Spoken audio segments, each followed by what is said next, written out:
Hello, ladies and gents, and happy 5th of July. I hope you guys had a great weekend and got to enjoy some fun fireworks yesterday.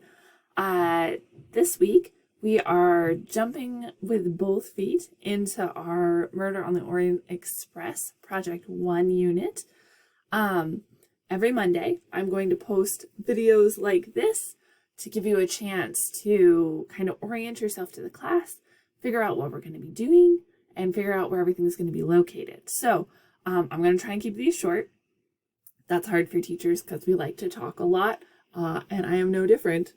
Sound of my own voice, my favorite thing. But I will try and keep these short, nice and concise, so that you can just pop in every Monday into the announcements, watch the video. I'll try and keep it under 10 minutes. I promise.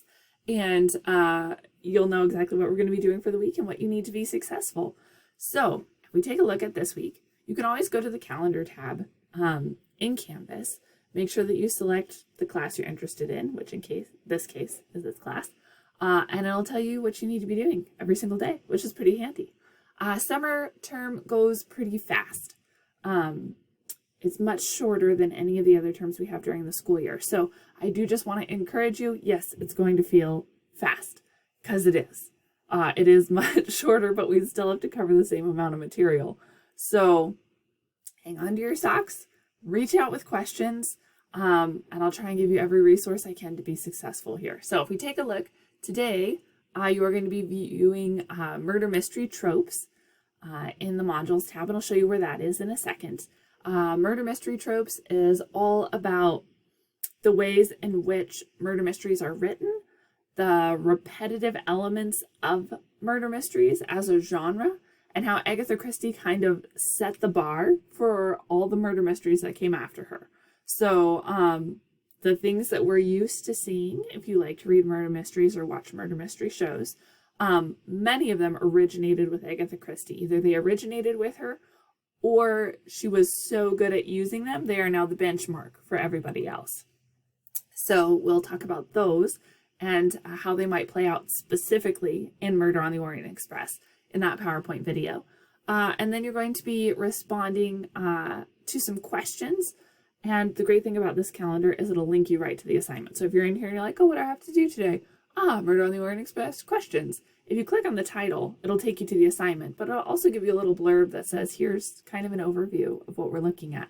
So all you have to do is answer 10 questions about your reading over the weekend. You're supposed to read chapters 1 through 5 in our book.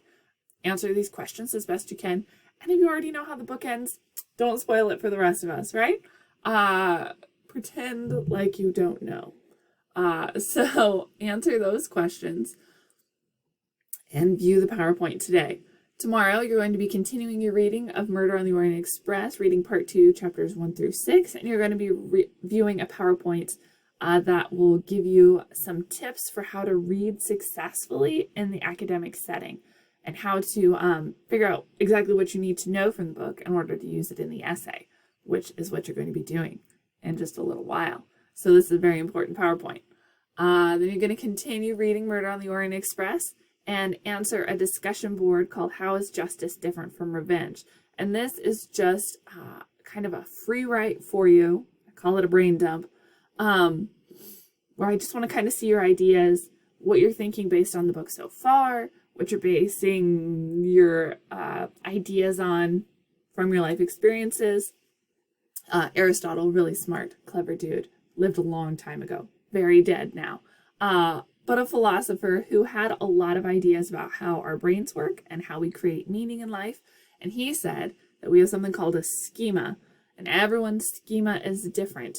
And the schema is what creates your perspective. And it's this composition of all of your life experiences. So everything you've gone through in life kind of shapes who you are and how you understand the world. So I have 3 sisters.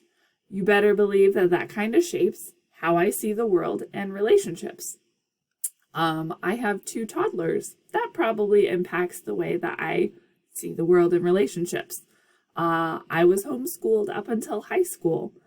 That probably impacts the way I see the world, right? I was a college athlete. That probably impacts the way I see the world, right? So lots of things change the way we see the world and help us figure out how to make sense of the world. So our schemas are what Aristotle called that kind of thing. And so I want to see what's going on in your schema in this discussion board. Then we'll look at another PowerPoint. I know there's so many. You're going to be so tired of my voice because they're all recorded lectures. It's good. View the PowerPoint, compare and contrast, and then answer some questions for the compare and contrast style free write. And then we are going to be reading some more of Murder on the Orient Express and watching our final video of the week, which will talk you through our essay, our prompt, our outline, and our rubric. All very, very important things. Because, like I said, this quarter moves much quickly, so we're jumping into the essay pretty fast. Like this week, the third week of the quarter. So I need to prepare you for that this week. So we've got a lot of material to cover. This is probably the most important video you will watch about this essay. So please make sure to watch this one. And everything you need here is located in our modules.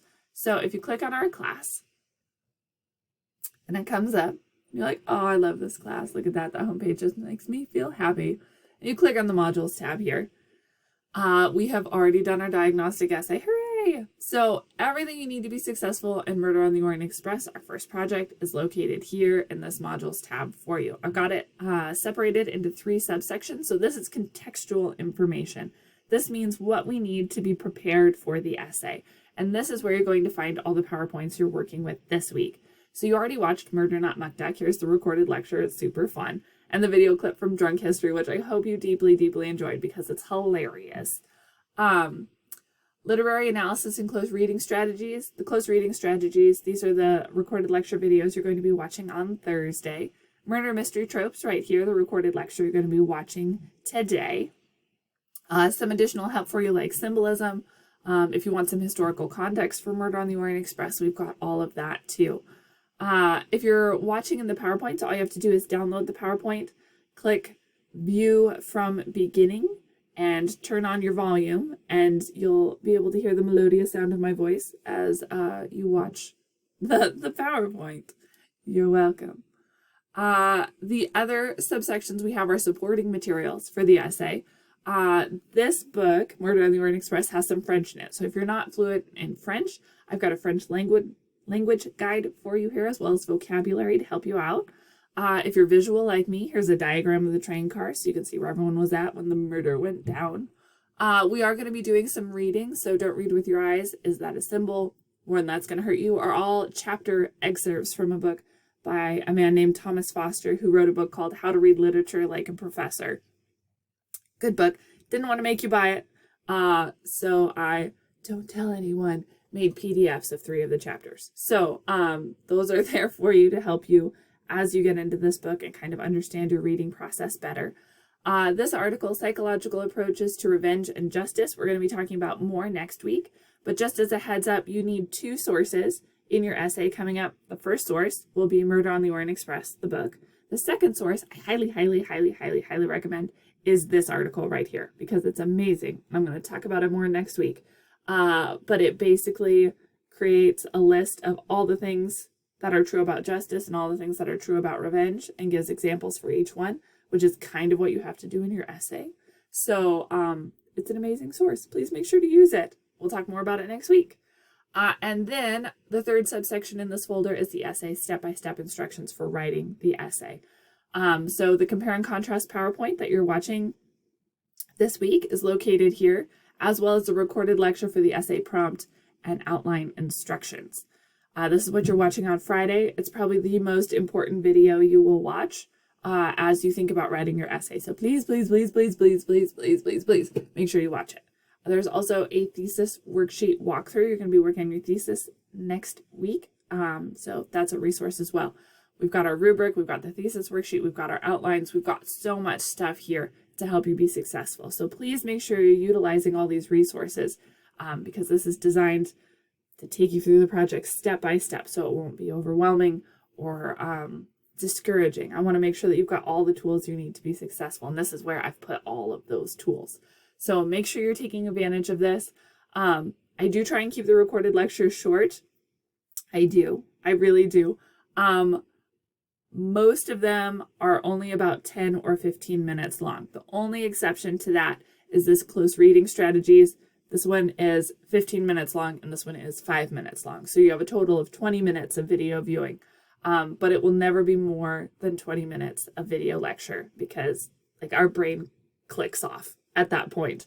There's a lot of educational psychology research that says our attention span is actually very short, and it's getting shorter because of the nature of the way we process data now, through social media, through scrolling our phones, through having access to things like Google, where we just look something up instead of having to read an entire book to find the information. So our attention spans are pretty short. And a lot of the research says our attention spans where we can really process and retain information are about 15 to 20 minutes. And then we have to do something else. And then we can come back to the material, but concentrated focus for longer than 20 minutes is not something our brains like to do necessarily anymore. So that's why the recorded lectures are kept short for you. If we were in class, like physically in class, I would still try and keep the recorded, it wouldn't be recorded, it would be me talking. But the lectures would still be pretty short. And then we do an activity and then we'd come back and talk some more, just to try and make sure your brain stays engaged the whole time. So if that's something that you're noticing, you get to the end of the video lecture, you're like, oh, I can't process any more information. Stick with it, do the 15 to 20 minutes, then get up, walk around the room, and then come back and do a worksheet or something like that. Give your brain a chance to take a little break, to change gears for a second, and then come back to it. And you'll find, I think, that you'll be much more successful because your brain will be able to then fully re-engage with the material. So all that psychological stuff, that's fun. So that's where everything is. That's the modules. We also have some great resources in e-tutoring at CBC. You can go to the e-tutoring center. You can schedule help on the online writing center. Or if you need technical support, we've got a lot of that too. You do get some extra credit opportunities in this class. You can earn extra credit by going to the writing center 3 times, 10 points each time. So that's 30 extra credit points you can earn throughout the term. You can go to the writing center more than 3 times, but you only get extra credit for 3 times. And that's all located for you here. I went a little longer than 10 minutes. It's 12. Apologies, guys. I hope you have a great week. If you have any questions, reach out, shoot me a message in Canvas, or send me an email, and I'll be happy to help you out. And I hope you're enjoying Murder on the Orient Express.